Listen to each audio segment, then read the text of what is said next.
So the issues that I'll address in the presentation are there in the overview, and as you can see, it's really a bit of a cook's tour through the ACNC. It's giving you a sense of who we are and why the government has chosen to create this new body, the key activities that we're involved in, the benefits of registration, the obligations on charities, the ways in which we'll support and inform you, and then of course we'll have plenty of time for comments and questions. Now, the Australian Charities and Not-for-profits Commission, or the ACNC, was established formally by the government on the 3rd of December 2012. Those of you who followed it closely would know that a task force was set up in July 2011 with a view to getting this new national independent regulator for charities underway. I headed the task force and I'm the inaugural commissioner. It's been a fair journey, but I think I'll be able to illustrate in a few slides that even in the roughly 5 weeks that we've been in operation, I think you'll see that we're filling a real gap that was there. Now, the 56,592 charities that are registered are not because we're incredibly hard workers, but because the Australian Taxation Office passed over to the ACNC the details of the entities that it had deemed to be charitable for the purposes of passing them tax concessions. So in effect, the tax office has been for decades the de facto register of charities. But of course that will change with the ACNC because one of our primary roles will be to register charities. The tax office will continue to apply the tax concessions. And it's probably worth noting that the timelines that the tax office worked along, their service standards, we will use so that we don't extend the time that it takes to get this work done. So they had a service standard of 28 days, and we will work within that. We'll take 14, they've got 14. We'll still turn things around within that time frame. A key part of our role is to ensure that that people working in the charitable sector understand what their obligations are, but also understand the role of government and what our role is. And we've got a broader role really to inform the community and assist the community understand the role of charities. So just by way of illustration, it's not uncommon for us to get questions about what's a reasonable amount of money to be spent on administration in a charity. How do I know that the donation I gave is being used for a charitable purpose and not for some other purpose like, you know, a unreasonably large salary for the CEO and so on. So it's important that we're able to give some sense that, you know, you can't actually run an enterprise unless you can rent a premises, turn on lights, you know, have a few health and safety standards within it and so on. So that people can understand that there are reasonable administrative costs for charities and that once we have the information, particularly the financial information on our register, they'll be able to see exactly where the money's being spent. So we'll maintain the register and keep it up to date, and I'll talk a little bit more about that in a moment. And a very high priority for us is the last point, that we're working across government, particularly in the first instance at the Commonwealth level, on red tape reduction to streamline and simplify the arrangements that the Commonwealth has with charities. And again, I'll elaborate in a moment on that. The Act, the ACNC Act that created the ACNC has 3 objects. And the first of those objects is to maintain, protect and enhance public trust and confidence in the Australian not-for-profit sector. Now, this is what I'm going to do now is illustrate for you some of the ways in which we are able to do that.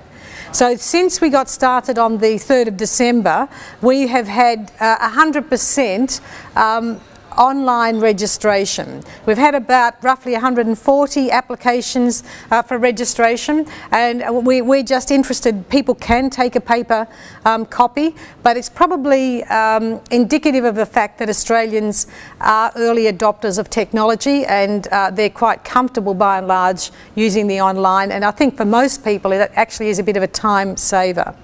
There are seats up the front. I know a lot of people don't like the front, but feel free to come. So we have now registered, or as of Friday, just gone, we've registered 40 charities. And just to give you an indication of what's involved in that, and you'll note that our average time is 10 days, so we're well within the standard at the moment. But for each of those, there's been some communication. The person who's been handling the case has phoned and said, you know, I'm Freddie Smith, I'm handling your case. Often it's just, if you've got any further queries, I'm your contact, here's my email address. But it's also quite often there's a piece of information that's missing, or there's one bit of the form is a little bit inconsistent with another bit of the form and it requires some clarification or whatever. There have been a few instances where we've felt that our staff have felt that the governance standards probably ought to be a little bit tighter, and have talked to the charity, and the charity's been very happy to make some minor modifications in that direction, and so on. So I suppose I'm using that as a way of illustrating that we are keen, if you meet the criteria, to assist that process. We're not there to use the criteria in any way to inhibit that. We have, through our advice services, we've received some commendations, but we've also received 31, as of Friday, complaints or concerns about charities.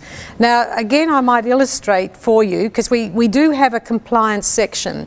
When Sue picks up to talk about the regulatory approach, you'll get a sense of how that might work through. We try and start with seeking to inform and support you in the first instance, but there are times when there are serious concerns that have to be addressed. Now, the way that we would do it would be to, first of all, just try and ascertain, is this a matter that's better handled at the local level? So is the board chair aware of it? Is it something that the board chair would be better handling, or whatever? Is it substantively perhaps a personality dispute or some other matter that, if it's of a very serious nature, might require mediation, but otherwise, again, better handled at the local level? If it appears to be a substantial matter or some evidence of wrongdoing, then we will regard it as an open case, and then the staff that we have working in that area will seek further information from you. You'll be aware of it, and if it does prove, and it hasn't yet, I might add, in the 31, that there could be some serious wrongdoing, and we're talking about misuse of monies, for example, fraud. You know, in very serious instances in other countries, there's been some instances of charities being used to finance terrorist activities in other countries. So that we're talking at the very rare and high end, but obviously we would then be handing over to other agencies like the intelligence agencies to deal with those kinds of matters. So just, Sue will pick this up in a slightly more informed fashion in a moment, but just to give you a sense that with the complaints that come through, they're not just taken at face value. We really do a sifting and sorting to determine if it is a material complaint and if it's one that we want to proceed with. In terms of the register itself, so it's the first time that there's one place that you can go to learn about any charity in Australia. And as of Friday, we'd had 14,500 visits. So I think that shows that there's been an interest and a need there. And we expect that that will grow over time when we've got an increased public awareness. Now, the second object in many ways is an interesting object for a regulator. The regulators tend to have slightly drier roles than this, but ours has really got a sustainability objective. So we're there to really contribute to a whole of government initiative to support and sustain a robust vibrant, independent and innovative Australian not-for-profit sector. So we obviously don't do this on our own, and there are many ways in which not only the Australian government but others at the Victorian and all the other jurisdictional governments put a lot of work into supporting charities. And I might add, and you'd be very aware of this, a lot of it at the level of local government.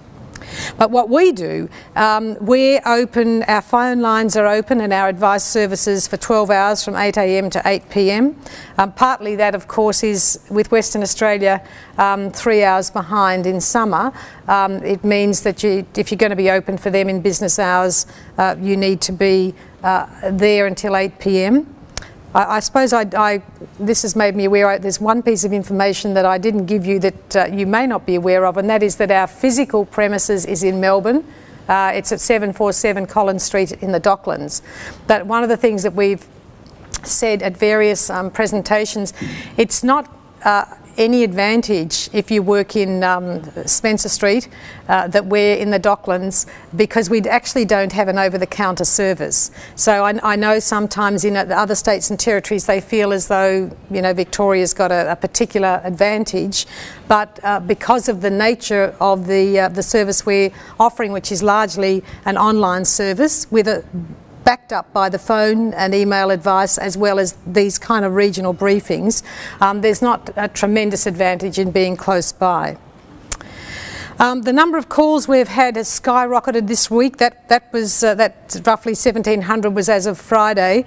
We did a mail out on Tuesday, and I'll speak a little bit more about that in a moment, but we did anticipate that there'd be a high level of interest and inquiries following on from that, and that's happened. The inquiries, I won't read through the email and the written and fax inquiries, but you can see quite a substantial number of those as well. We've now, in fact, I called into the office this morning and we've now had 50,000 visits to the website as of yesterday. So there's, again, a very high level of interest there. And on the website, those of you who visited it will know that there's a lot of information, fact sheets. There's a guide to the Act, which I think you'll find very useful if you're really wanting to understand what the ACNC has been set up to do. But lots of other advice for boards and advice for charities, quick tips and so on. And of course, if you are a new enterprise wanting to register, then there's a step-by-step guide as to how you go about that.